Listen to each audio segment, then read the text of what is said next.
Hi everyone, in this video I will show you CapCut new update template problem fix.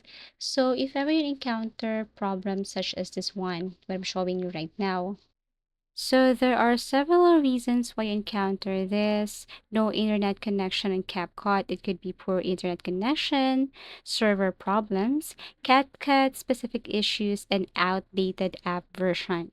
And today I'm going to show you how to fix this one. So first, you have to see if you encounter this problem. If you do, then the first thing you should do here is you have to exit your CapCut application. Talking about poor internet connection. So, one of the most common reasons for this error message could be a weak or unstable internet connection. So, you can try to connect to other internet, or you have to make sure that you're using the strong internet connection, or you can go to your Google Play Store and then search for a VPN for free. So, you have to go to your Play Store if you're using Android, and here you have to type VPN and then look for the VPN that you want to install. For example, we have here Thunder, Turbo. So all you have to do is to click that and then tap install and then connect your internet to that server.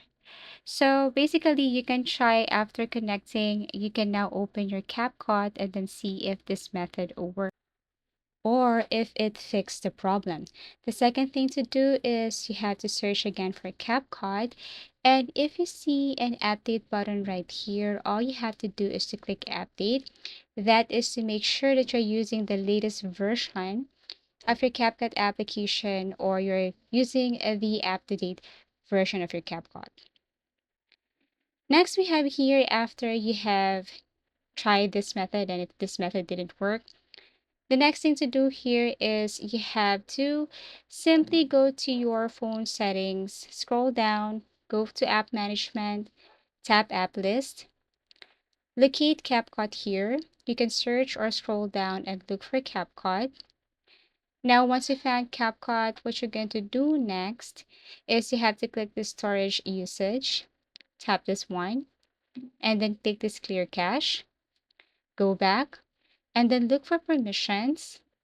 This time, you have to make sure that camera, storage, microphone is under allowed or you allowed access to this feature to your CapCut. As easy as that. Now you can go back and see if one of these methods work and solve the problem. So if you have any suggestions or topics that you want us to create for tutorials, please do comment down below. Please do like and subscribe to our channel and see you again in our next video tutorials.